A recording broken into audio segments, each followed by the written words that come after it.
Today, I have an attorney named Christopher. He's here for the first time, and we're going to be talking about how to reduce the level of conflict, because the traditional legal approach can escalate conflict. And I see you, Christopher. Let me get you on. That my Chris, not the Christopher that's about to come on. We're part of something called the Amicable Divorce Network, and that goal is to try to reduce the level of conflict, whether it's during divorce or post-separation, because we know that conflict bleeds onto the children. So I'm thrilled that Christopher was able to get on here, and we are going to pick his brain for ways to veer off from the traditional legal approach. But Christopher, your camera suddenly went into like a leaf thing. I think it's coming back. Okay, good. All right, well, let's just start talking. So before we even begin, Christopher, what's the correlation between conflict and expense when it comes to divorce? That's a great question. The correlation, I'm just moving here for just a second and we'll be all settled. Okay. There we go. Correlation between conflict and expense can be most easily stated that conflict's expensive. And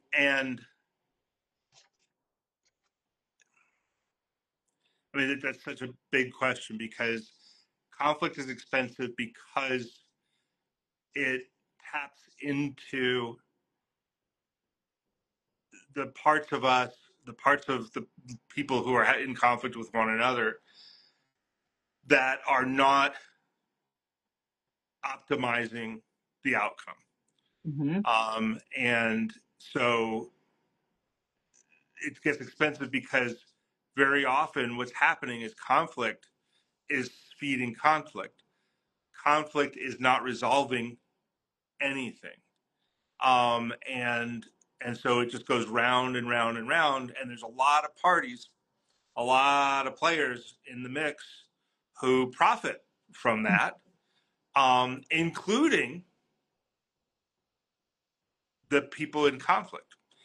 And you're like, what? How do they? Yeah, I was like, wait a second. I thought I was not profiting if I'm the one in the middle No, of the conflict. you're profiting. You're not profiting like from a long-term perspective, but it's like doing drugs is profiting, right? Doing bad things, things that are not good for you, are profitable to you in the short term, right? They scratch an itch.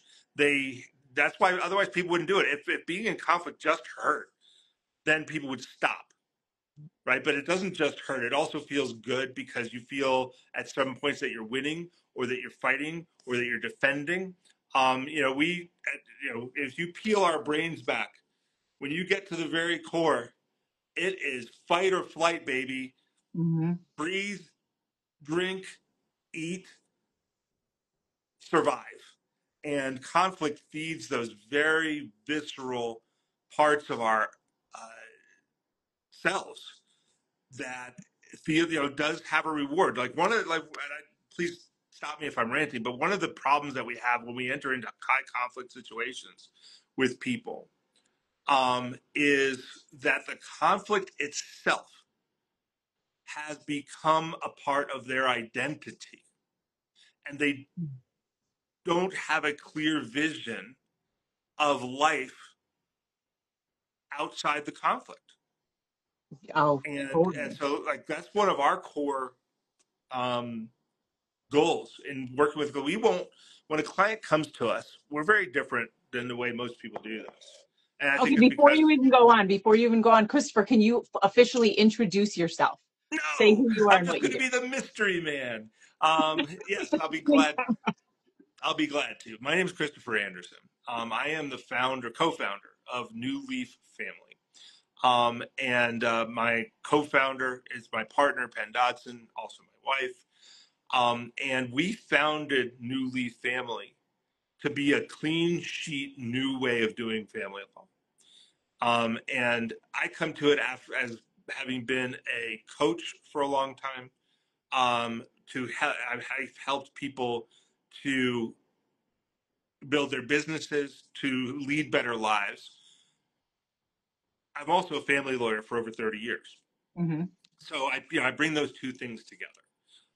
And we just knew there had to be a better way. And you know, the so when we decided this during the pandemic, we were going to do this. We're going to make this brand new way of doing it. But if you're going to say you got to do a better way, then you need to take a minute and do exactly what I try to do with our clients and say, well, if there's a better way, what's wrong with the old way?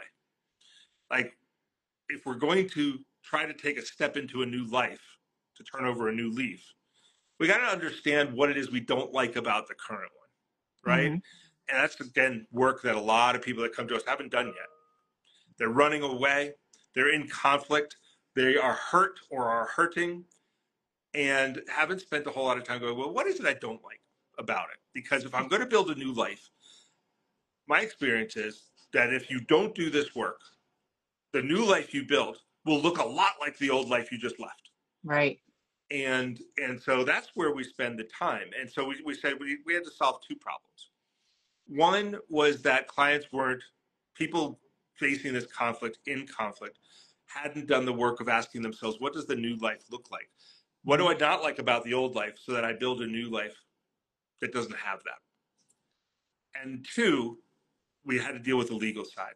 Why the whole infrastructure of divorce, high conflict divorce, does not serve clients. And honestly, it actually doesn't serve attorneys. It doesn't serve anybody. Mm. It's like it's taken on a life all its own. And one of the key problems there is actually the billable hour that most family law is done billed by the hour. And when you bill by the hour, conflict is profitable, and that does not serve anybody. So we went to solve those two problems, and I think we have. Okay, so how did you do that? How did you do that? Let's go backward with billable hours. We don't bill by the hour. So, We feel, like I said, if you bill by the hour and more conflict means more dollars, more time is more money, then human nature is just going to guide you towards, let's find out what else we can do in this case Mhm. until there's nothing left. So we said, we're not going to do that. We are going to work with our clients on a set monthly fee Okay. so that they, and that solves the problem of, wow, now more conflict is now less money. Mhm. So that incentive's gone. Plus, it does a huge thing for the client. For the first time in this process, the client gets predictability, gets certainty. I know how much this costs. It costs X dollars per month. Mhm. And I no surprise, there's not going to be a surprise. I'm not going to lose my lawyer because I can't afford next month's bill because I didn't know what it was going to be, that it was going to be double the first month's bill or whatever. Uh-huh. It takes out all that uncertainty. And to me, the most important part is that it aligns the client and the attorney. Both of them now have the same motivating factors. They want it done well. They want Mhm. the issues resolved. They want to march towards the new life that they envision for themselves, that the client envisioned for themselves, and they would like to do it efficiently. Um, you know, there may be people, non-lawyers out there who enjoy going through litigation, but I've never met them. Mhm. It's just, most people that enter into this conflict into the court system or into the legal system would prefer it be over sooner than later. Right. So, but okay, so the client, let's say you have a client who wants to be logical and work through this and finish it up as quickly as possible and be reasonable, but their spouse or soon to be or long to be is not cooperating with the process. How do you deal with that? I mean, that's such a struggle for our audience. Yeah, I'm going to answer that question, but everybody's going to have to wait a second because first I'm going to attack the premise. Okay, good. Um, because I don't want people that are listening to think it's necessary, Okay. right? Because I don't want people to say, well, in order to get there, I've got to be stable, I've got to be rational, I've got to be the bigger person. Um, And I say, no, no, no, none of that's necessary. We'll get there, but you don't have to be that today. You don't have to be there to enter into a better way, right? The only thing that you need to do is to start to figure out what is the life you actually want. That's it. Okay. Right? Because once we get your brain starting to think there in the future, that is, it's like tying a rope around a tree. You know, when you're lost in the river, right? You get Mm-hmm. that rope around the tree. Now you got something to pull towards. And once we've got something to pull towards, then it's okay to let go of the branch that you've been holding on to for dear life, Hmm. which is called the past.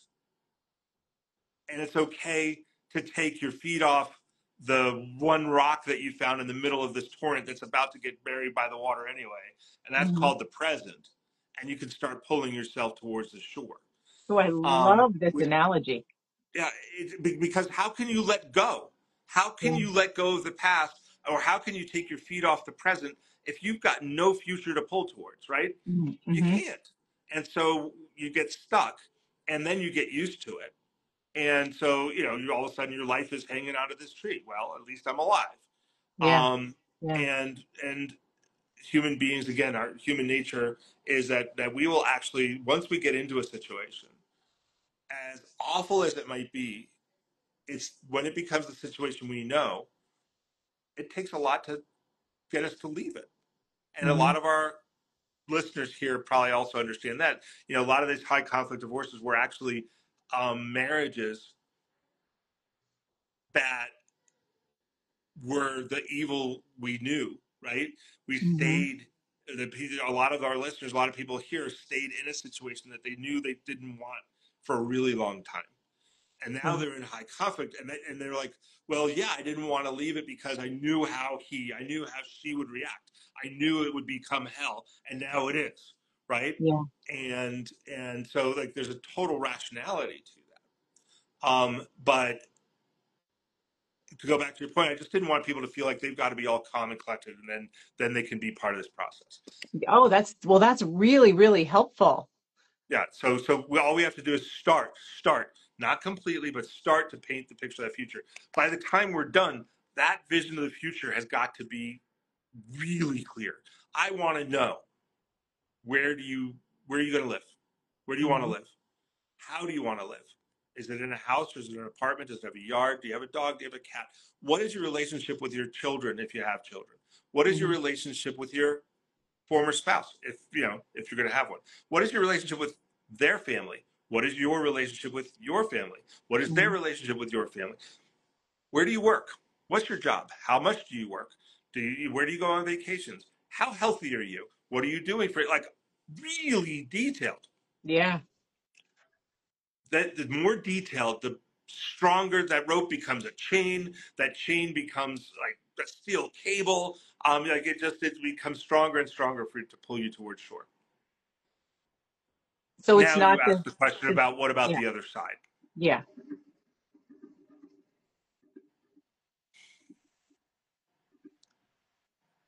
So what about the other side, Christopher? Yeah, I try to find a nice way to say it. Go ahead. You don't have to be nice here. Just say it. It doesn't matter. Okay. The like one of the like there's several pieces of advice I tend to give clients over and over and over again. The first one is we're not going to talk about strategy, we're going to talk about your future, right? That's what we just finished talking about. The second one is we're going to stop listening to your soon to be ex. We're going That's to a stop hard listening. one. Yeah, That's we're going to that's a stop very taking hard one. yeah, we're going to stop taking legal advice from them. We're going to stop taking life advice from them. We're going to stop taking future advice from them. Now, when I say stop listening, I'm not saying don't hear them. We should hear them. We must hear them because to reach a resolution, we have to satisfy their needs too. Right. We have to meet their future needs. when I say stop listening, I mean stop listening to them directing your future. Right, You're right. choosing for that not to be your reality anymore. Right? And so but you gotta kind of go cold turkey with that. And Mm-hmm. then all of a sudden what you realize is, because your question was, what if they're not willing to be reasonable? What if they want to be litigious? What if they want to go scorched earth? Yeah, Well, because when you start to, that's what we deal with yeah, all the time. yeah, what you start to understand is, if your future is clear and every step you take is towards that future, the steps that they take to undermine you don't matter. The steps that they take to increase litigation don't matter. We're fighting a different fight. We're fighting for our own future. We're seeking to empower you, and this whole method empowers you, the client, the listener, the watcher, on this Instagram live, to make their own decisions for their own future. And everything, okay, so you've got this rope, right? Does that mean that a log's not going to come floating down the river and knock you down? No, it doesn't mean that. Does Mm-hmm. that mean that the tide won't rise or there won't be waves and you won't choke on some water? No, it doesn't mean that either. Does Mm-hmm. that mean that you won't get cut and bruised by what's in the river? No, it doesn't mean that either. Does it mean that your spouse can't throw obstacles at you? Doesn't mean that either. All it means is that you're going to keep pulling, because all that stuff doesn't matter. And the number one most important thing is that you can change absolutely everything that you want to change in this world except other people. Mm-hmm. And so when we understand that are giving up the power, I mean, like I told you, like we said, I'm empowering people to make the best decisions about for themselves and their family. I didn't say the best decisions for their spouse, Right. right? Part of giving up their control over you is to give up your control over them. We can't control them, Yeah. but it really gets boring to fight against someone who, instead of punching back, parries your blows and jujitsus them into your future. Right? Yeah. This is not a passivity. Like my firm, I'm a former criminal prosecutor. I prosecuted crimes in New York City and some of the toughest courts going, with some of the toughest defendants going. Um, and much of my team is exactly the same. But that doesn't mean that that's where we think the best resolutions come. It just means that nobody, can push us around. Yeah. But it also means that, like, when we do things the way I'm talking about, we see bullying for what it is, and we just call it out. And when you're the person calling it out, when you're the person pursuing your future, when you're the person trying to move towards that future, the whole system starts to work for you. Mm-hmm. But again, I don't, it's not nirvana, right? You're still they still have some power to cause additional cuts, scrapes, and bruises along the way. All But right. they don't. Let me Sorry, let ask me just you like finish a that thought one quick. What they do have lost the power to do is to redirect your future. That's no longer their power. Sorry, I just wanted to finish that thought. No, that's okay. Yeah, I mean, that sounds amazing, and the non-billable hours and the flat rate sounds amazing. But how do you deal with someone on the other side who doesn't cooperate with the process? So, for example, one of the things we see all the time is hidden assets. So, how are you supposed to move forward towards this future if your X is not financially undressing so that you can even figure out what you have? If they haven't been sharing information about money for the entire relationship, like how do you as an attorney do something about that? It can. So I was about to say that's the easy part. Oh, okay. It's not easy, in the sense that it's laborious, it's painstaking, it's time exhausting, Mm-hmm. but there are very few who are very clever. Um, That's a great line. the it takes me back when I was first prosecuting cases. Burglary, I did burglaries. And like there were like four places where everybody always hid their money, and like all the burglars knew it. Like they knew to look. You look in the lingerie drawer. You look in the kitchen cabinets. You look, like there's four places where people stash stuff, and So so the people. predictability, I'm It's thinking. always very. It's not always. It's very predictable, Okay. and not for nothing in today's world. Unless you've got someone who's gone off grid, which makes life a lot harder, I Mm-hmm. bet, right? You just follow the money. Mm-hmm. And we have once you dear listener are thinking clearly and are pulling towards your future and are not thriving on the conflict, then we get methodical. And in today's day and age, everything has a trail, right? Mm-hmm. It's no longer very often, a suitcase full of bills that have been spending. That still happens, but it's there's a bank account and they spent money from that bank account. The money moved from here to there. Whoa, hey, we don't seem to have the records for there. Let's get those records. And you start pulling on strings and you follow the money. Mm-hmm. And we do have in every state that I know of, in every state I've practiced, in every state that I'm aware of, strong discovery powers. We Yeah. can go after every lead that we find if it's worth it. But here's the key. In a high conflict divorce with lots of assets, it's sometimes worth it, right? To spend months and months and months doing this investigation, doing the forensic work, and finding the money. And there are experts we can hire to help us, right? Because we're lawyers. We Right. aren't forensic accountants, but we can get them. And again, once we're clear on what we're going after, but we always ask ourselves this question before we issue subpoenas, before we issue discovery, before we hire forensic accountants, do the answers we're looking for get you towards that future that you want? If the Mm-hmm. answer is yes, we go all the way.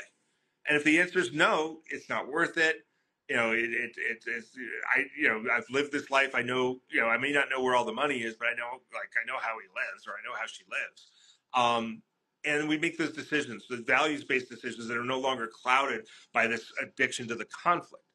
But the answer to your question is, we have tools and we use them to go after that, and we can do it with a clear head and without the intention of using those tools to just hurt or embarrass, right? Mm-hmm. Which is a lot of the times what people are doing. And when we lose those motivations, or we're just really looking for the means to build your future, then our goal becomes much clearer. Do we always find it? No, but we do a lot. And it's very often very easy to trip up those who think they were very clever with just some fairly standard investigation work. Mm-hmm. Yeah. So as you're saying that, I'm thinking about the concept that a lot of people in general feel about things needing to be fair and for justice to be served. How does that fit into what you're saying about getting people with a clear head in terms of approaching a divorce?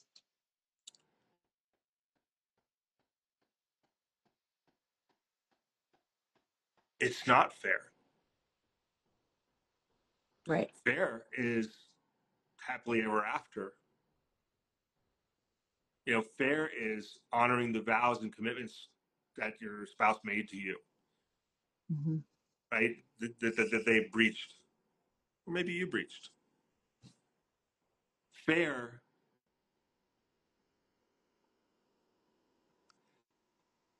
I used to know a lawyer who had a sign over his door that said, fees 250. This was a while ago. $250 an hour. Yeah. Fairness, $400 an hour. Justice, $1,000 an Mm-hmm. hour.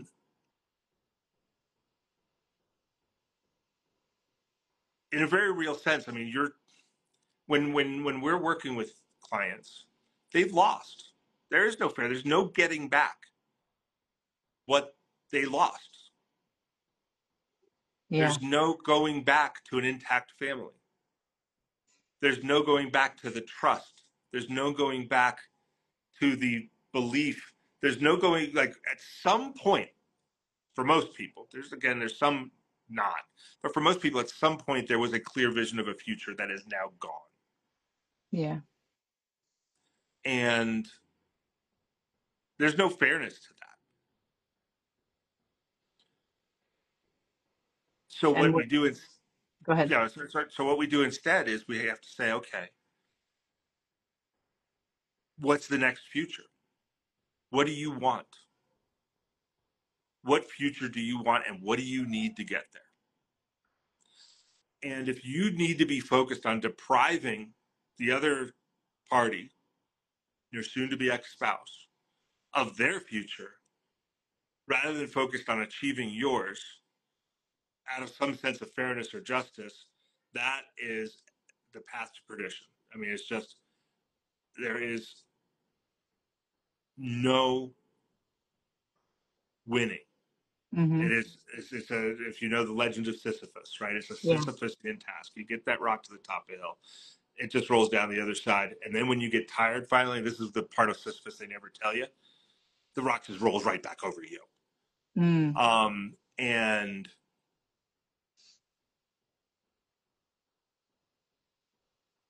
it's, I think a lot of people spend a lot of time trying to convince clients and people in these high conflict to, like you started out with this, right? Be the bigger person, be reasonable, be more rational. And that's hard to do. Mm-hmm. It is. And I don't think, and what I'm trying to say is that's not the right focus. The right focus is to focus on what do you want, and to say I want justice. That doesn't actually have any meaning, right? What do you want? Again, life. What is your life? And you'll notice in that life, I didn't really talk about material things. Mm-hmm. You can, right? You can talk about the house and the car. You can talk about, and there are some material things like making sure you have enough money to live the way you want to live, to make sure you have enough, that there's enough money and commitment for the children to go to the schools that you want them to go to. Um, that's part of your future life. That's not about fairness. And then we have to determine, we have to then juxtapose that with the resources that are actually available, which Mm-hmm. again, we will discover. But I hope that to the listeners, it's getting a little bit clearer as to how it shifts the whole conversation. Justice starts to sound like retribution. Mm-hmm. And we're in a situation where where really the only thing you've got is your ability to conceive your future, and that's where the energy should be spent. Yeah. As you're saying that, I'm thinking about years and years, more than a decade ago when I was separating from my ex, and a friend of mine who had been through a difficult situation and I had no idea what was coming for me. She said, look, if you can just get out, have a roof over your head and be okay with your kids, take it and go. And I gave up things that maybe would have been more fair, but I feel like it was okay. So it makes me think that that might be what you're talking about. Although a lot of our clients are dealing with custody issues and safety. And I'm thinking of someone that we met with earlier today who has been the primary caretaker of two children, and the kids are teenagers and a little bit older. And what she really wants is to continue doing that. It's not going to happen because her ex wants 50-50 and can provide 50-50, can alter his schedule to do 50-50. And she's heartbroken, and her daughter's heartbroken. Her daughter doesn't know yet that this is probably going to happen. So how do you deal with people like that who say, I know what I want, but the laws aren't going to allow this to happen? And my ex certainly isn't either. Right. All right. There were two thoughts in there. I want to tackle the first one, and then we'll come back to that last one. The first one is, all you need is a roof over your head and to be happy with your children. Mm-hmm. There is nothing wrong with that, first of all, other than what I have found is that is a flight reaction. Interesting. And it's not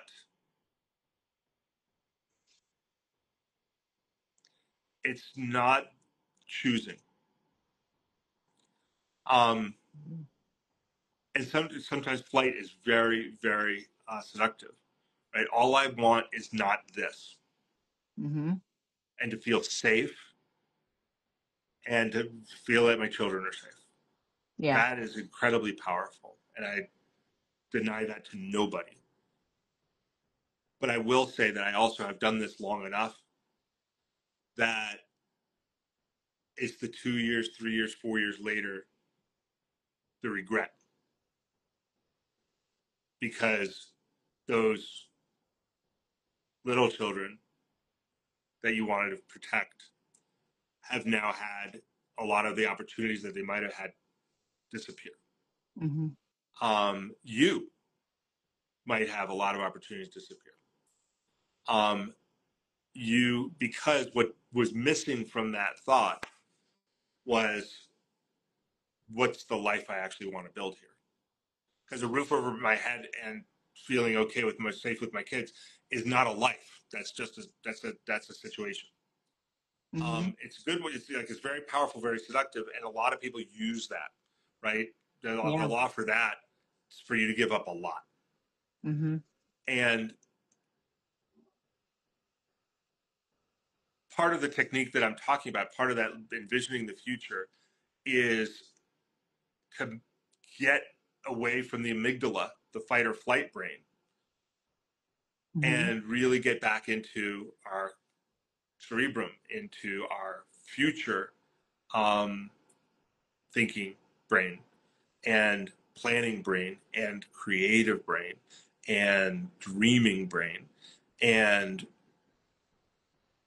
really build that life. And so sometimes that's why it's actually very powerful to let's get you out of the current situation right now, not on a permanent basis. Let's Yeah. get you safe for now so that you can think, so you can get some space, so you can breathe. Think about Maslow's hierarchy, right?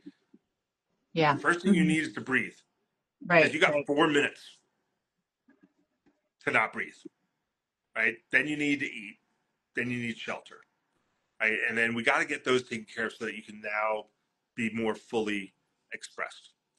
I just wanted to go there because I didn't want people to hear that's wrong. I don't want them to hear that wanting a safe place where you can feel safe and your kids can feel safe. There's nothing wrong with it. Mm-hmm. Um, but also B, that it's very often not the final solution and can be severely debilitating going forward.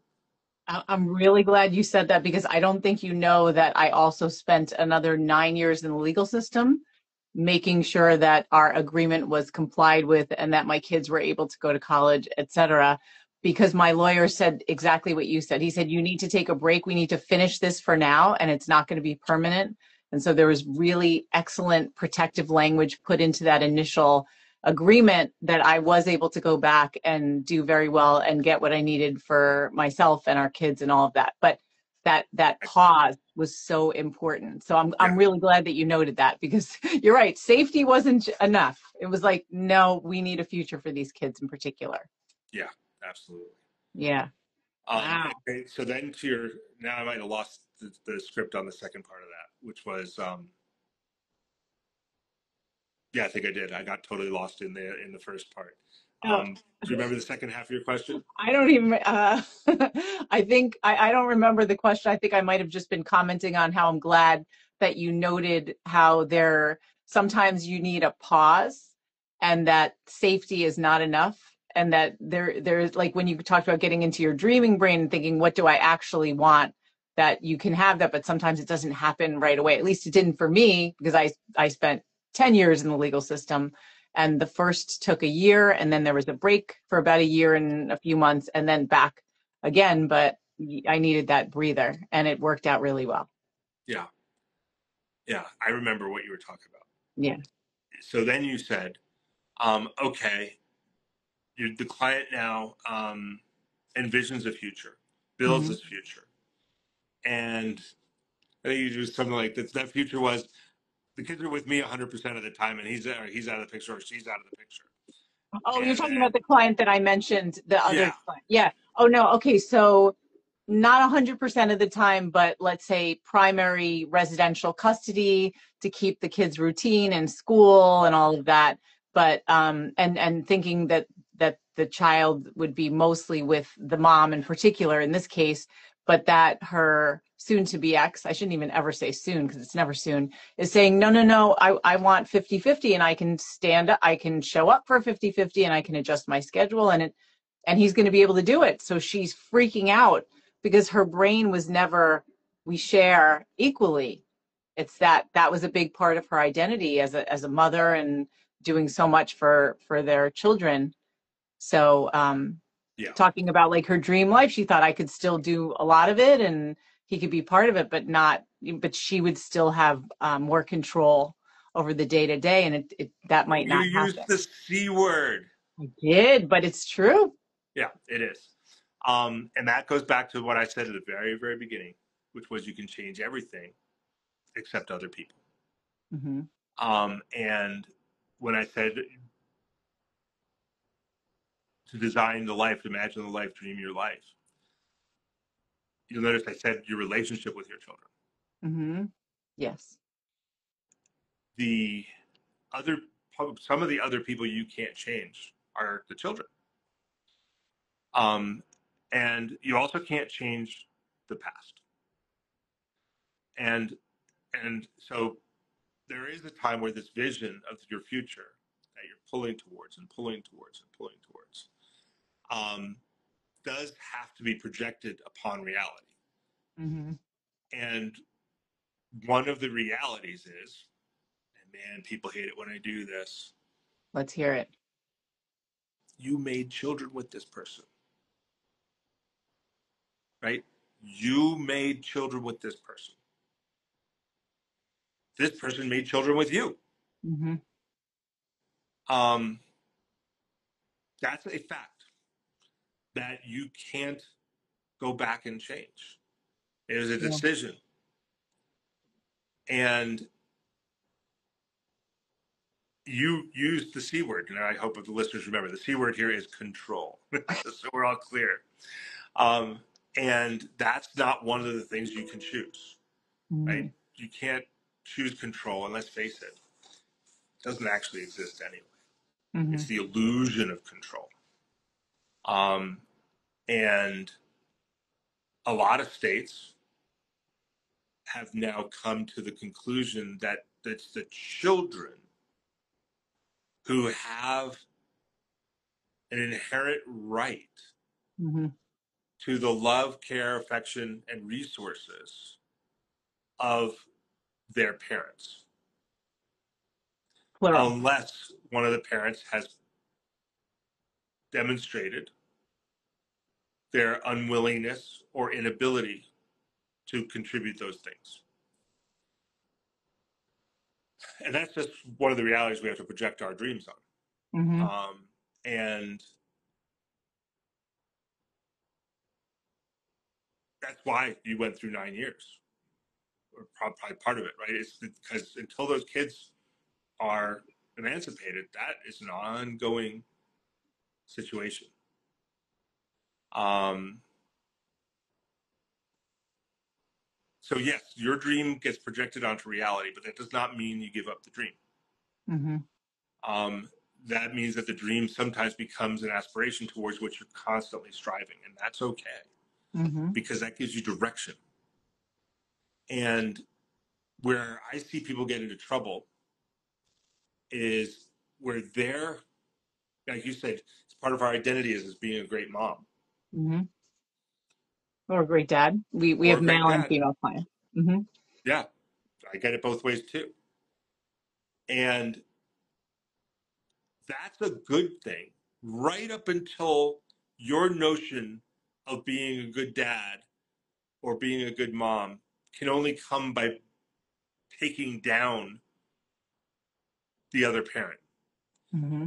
Like, and that's a lack of self-esteem and a lack of vision, right? So I can be a great dad by being a great dad.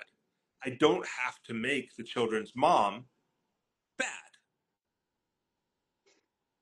Children's mom will be who she's going to be. And it should be all of our, because if we love our children, and I presume we all do, it should be our biggest hope that the other parent will step up and become better. Wouldn't that be great?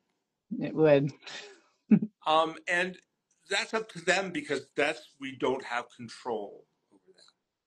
But I promise this: if we focus on being the best parent we can be, that's the biggest gift we can give to our children. And if the other parent is abusive or harmful in some way, then we take the actions that we need to take when that happens. Mm-hmm. If the other parent's just stupid, and I don't mean stupid like uneducated, I just mean stupid, doesn't spend time, stupid, doesn't give the same level of affection, stupid, doesn't take advantage of this. I mean, I don't know. I just graduated 2 kids from high school. Mm-hmm. Like this blink of an eye between the time that they fit on your forearm and the time you're walking down the graduation aisle, then that's on them. And the Mm-hmm. kids know the difference. And it's not for you to control. Mm-hmm. It's for you to give the kids an example of what great is. And then they know the difference. They will know the difference. Kids are amazing. And they will figure it out. But when it is too often about control, I want to control their life. I want to make sure that everything about their lives are perfect. Well, that decision came and went. And now it's making sure that they know what great is by being a great example to them. And, whether you're getting another relationship or you don't, you're leading, you living your dream, you effectuating and manifesting the life that you want. There's no better example you can show your children. Agree. That's what you have control over. Yeah. Yeah. That's excellent. So Christopher, thank you so much. And how can people find you? I know you said you did stuff in New York. You prosecuted there. Are you also a New Yorker? Because I'm a New Yorker. Yeah, not yet. The law firm that we just created is not yet in New York. We will be opening up New York offices probably at the beginning of 2026. Okay. But right now, New Leaf Family is located in Colorado. But we are expanding quickly to other states, including New York, New Jersey, Texas, Utah, Arizona, and others over the next several years. But Wow. right now, and honestly, like people can just reach out, right? We don't, even if we can't serve you, we'll talk to you. And yeah, I've got a good network of other family lawyers. But so New Leaf Family is newleaf.family. Mhm. We're here on Instagram. We're New Leaf Family on Instagram. And we're here to help and to really change the way that family law is practiced in this country.